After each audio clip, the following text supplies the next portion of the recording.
So here's what nobody tells you about I am affirmations. Repeating them is actually the reason they're not working for you. And I know that sounds backwards because every manifestation teacher on the internet is telling you to repeat, I am wealthy, I am confident, I am loved, over and over and over again. And they're not wrong exactly, but they're missing the one thing that Neville Goddard understood about how consciousness actually works. And once you see it, you can't unsee it. It changes everything about how you approach this. See, most people treat I am like a positive thinking tool. You take a quality you want, you bolt I am onto the front of it, and you repeat it until something happens. That's the model.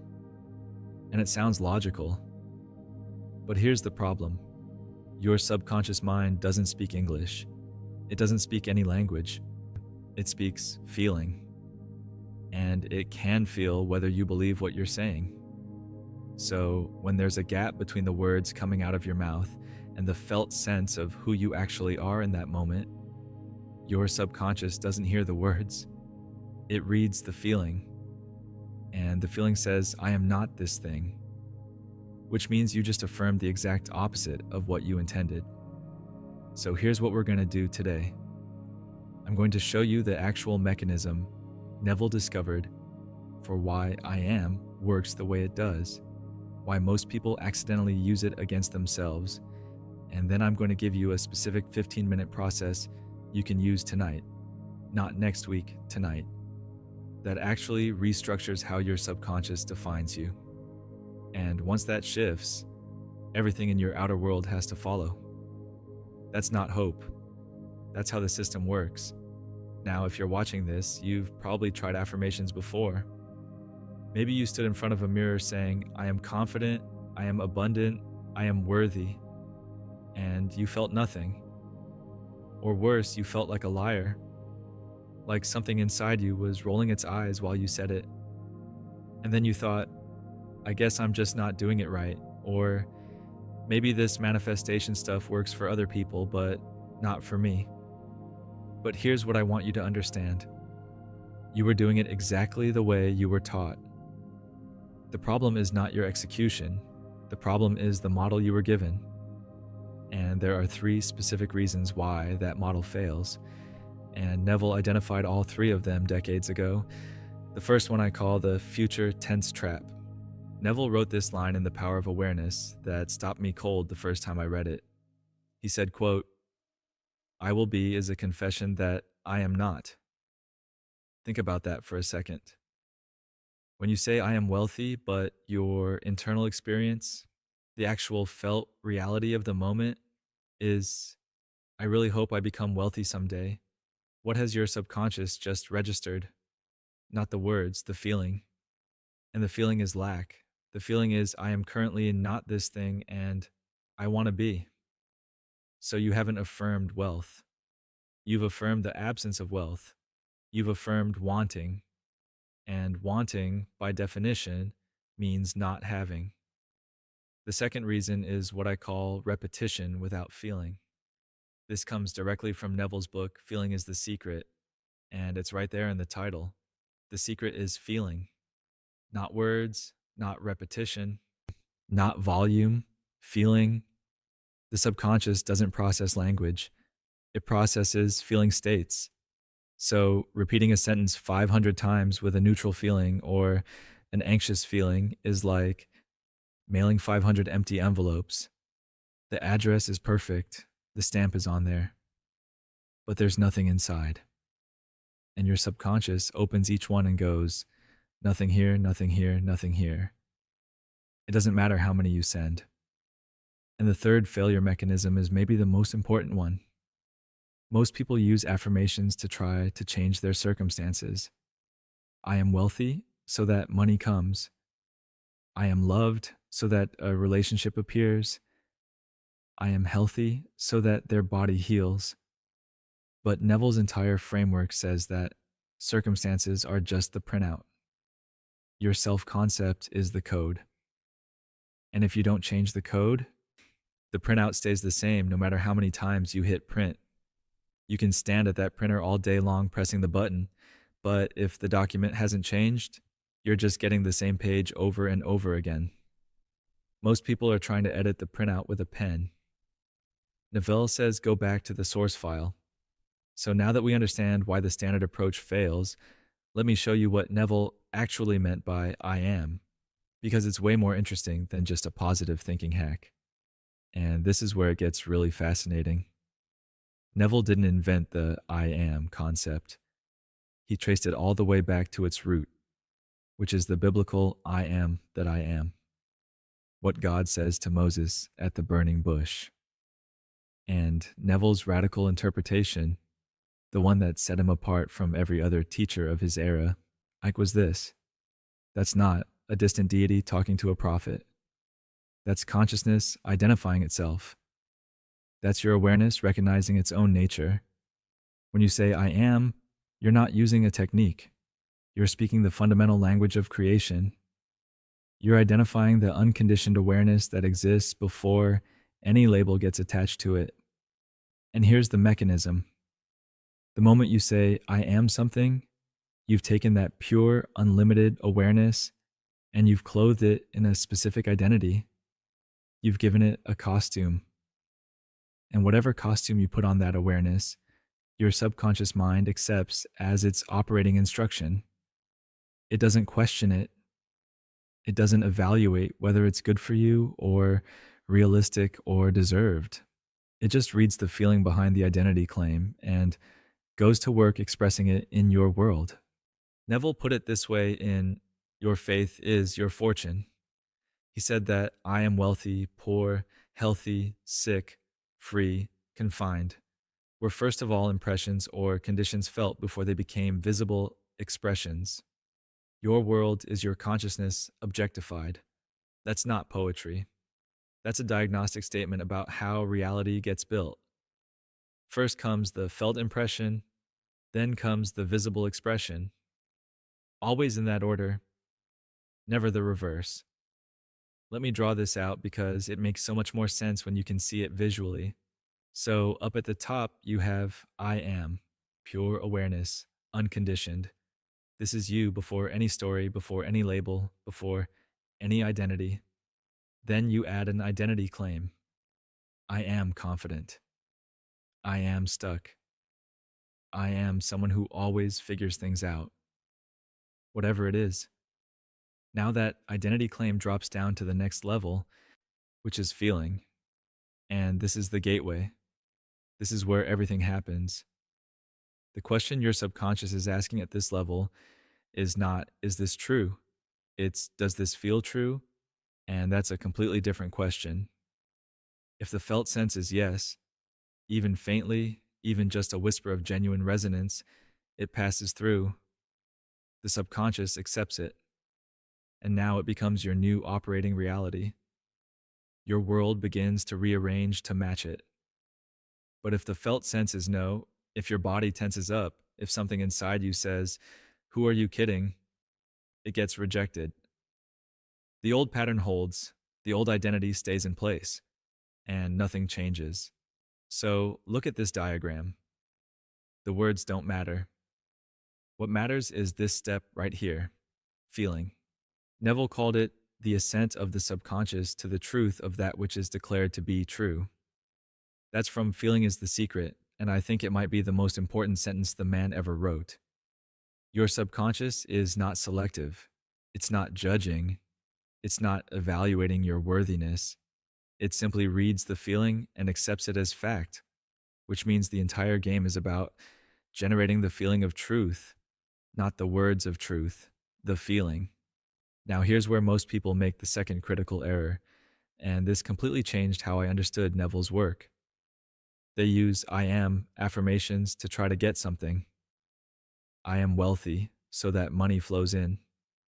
I am loved so that a specific person notices them. I am healthy so that a diagnosis reverses. And I understand that impulse. But Neville was very precise about this distinction.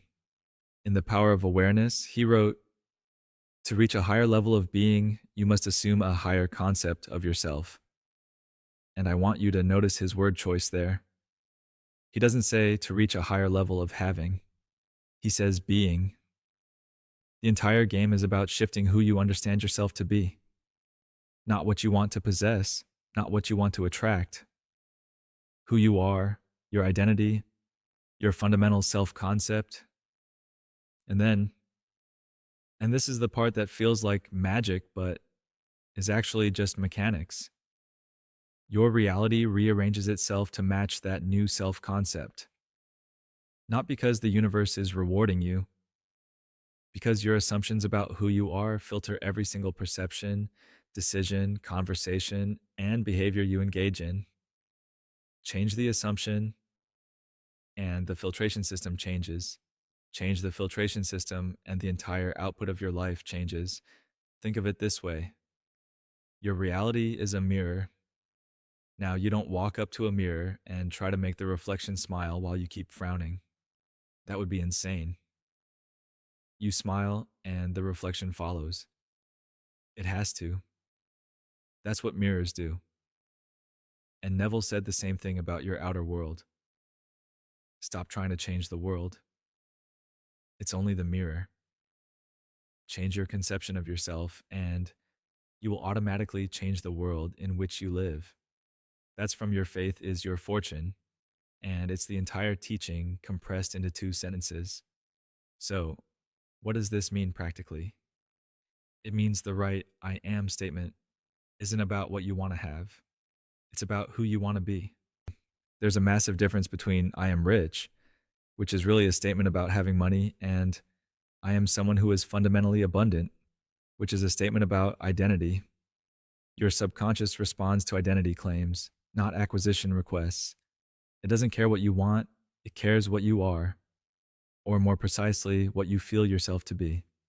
If this is clicking for you right now, if you're starting to see the actual mechanics behind why some affirmation practices feel powerful and completely shift your state while others feel like you're just talking to yourself in a room.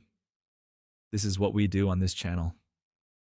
We go deep into Neville's actual framework, not surface level, raise your vibration content. The real machinery of how consciousness structures reality, how assumption works, how revision works, how the bridge of incidents unfolds. So, if you want more of these breakdowns, subscribe, because we're just getting started. I have so much more to show you. Okay. Now let's talk about timing, because this is the piece that makes everything else operational. You can understand the theory perfectly. I am is identity, feeling is the medium, self-concept creates reality.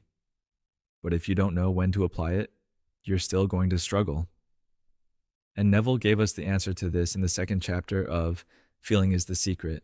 He wrote, "Sleep conceals the creative act while the objective world reveals it. In sleep, man impresses the subconscious with his conception of himself."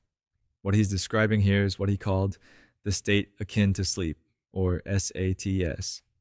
There's a specific window of consciousness, that drowsy, liminal state right before you fall asleep, where your conscious mind starts to power down. The analytical faculty, the inner critic, the part of you that says that's not realistic, or who are you kidding, or you've always been like this, nothing's going to change. That voice goes quiet in the drowsy state. And when it goes quiet, your subconscious is wide open. Whatever feeling state you're holding in that moment gets impressed directly onto the subconscious without any interference. Neville said you change your future best when you're in a state akin to sleep because effort is reduced to its minimum. And that phrase, effort reduced to its minimum, is so important. Think about what happens during the day when you try to affirm something. Your conscious mind is fully online. It's like a bouncer at a nightclub, and it's checking every ID. You say, "I am confident," and the bouncer goes, "Really? What about that presentation last week where your voice shook? What about that conversation where you couldn't make eye contact? I'm going to need to see some more identification here." Everything gets questioned, everything gets filtered, and most of your affirmations get turned away at the door. But right before sleep, the bouncer goes on break, the velvet rope drops, and whatever walks in during that 5 to 10 minute window gets VIP treatment from your subconscious. No questions asked, no resistance, direct access. Let me add this to the diagram so you can see the contrast. During the day, when you do affirmations in your normal waking state, the path looks like this. Words go in, they hit the conscious mind filter. The filter asks, is this actually true? And for most affirmations that contradict your current experience, the answer is no, rejected. But in the state akin to sleep, the path is completely different. Words plus feeling enter a drowsy state where the conscious filter is dramatically lowered. The feeling passes directly to the subconscious. The subconscious accepts it. And now your identity begins to shift at the deepest level. Same words, completely different result. Because the state of consciousness you're in when you impress the idea determines whether it takes root or bounces off. This is why mirror affirmations at 7 in the morning, while you're stressed about being late to work, feel forced and empty. And it's why the same statement, spoken once with genuine feeling as you drift into sleep, can restructure your entire self-concept. It's not about the words, it's not about the repetition, it's about the state and the feeling. That's the whole secret. All right, here's the actual process, and I want you to really commit to trying this tonight. Not next week. Tonight. Because Neville's entire philosophy was that these principles have to be experienced to be understood. You can watch 100 videos about this, you can read every book he wrote. But until you lie down and actually do it, it stays theoretical. And theoretical doesn't change your life. This is what I call the I am identity impression. And the whole thing takes about 15 minutes. Step 1. This takes about 2 minutes. You're going to choose your identity state. And notice I said identity state, not your desire. Don't choose what you want to have. Choose who you want to be. Here's how you find it.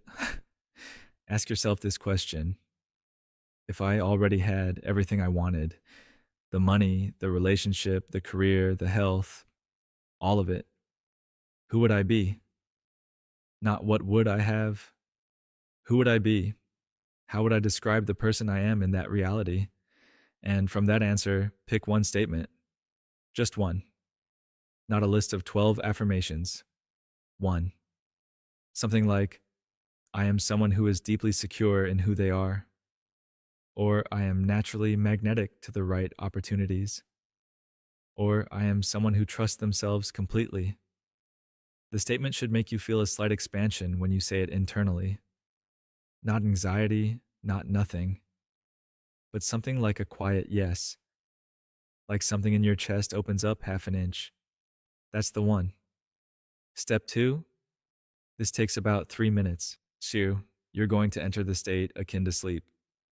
Lie down, close your eyes, take slow breaths. Nothing fancy. You're not doing breath work or meditation.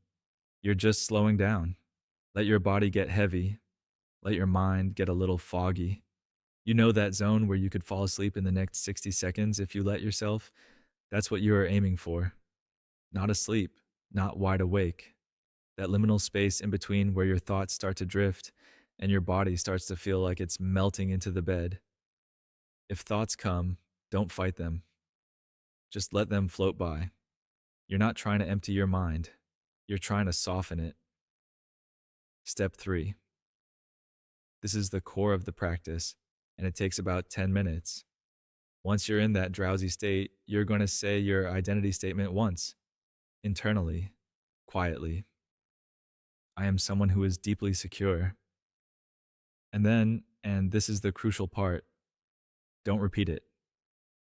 Instead, feel what it would feel like if that were completely, unquestionably, boringly true about you. Not something you're hoping for. Not something you're trying to become. Something you simply are. The way you know your name. The way you know your eye color. How would your body feel right now if I am deeply secure was just a fact? not an achievement, not a goal, a fact. Would your shoulders drop? Would your breathing deepen? Would there be a warmth in your chest? Would there be a kind of calm settledness in your stomach? Find that feeling and then stay in it.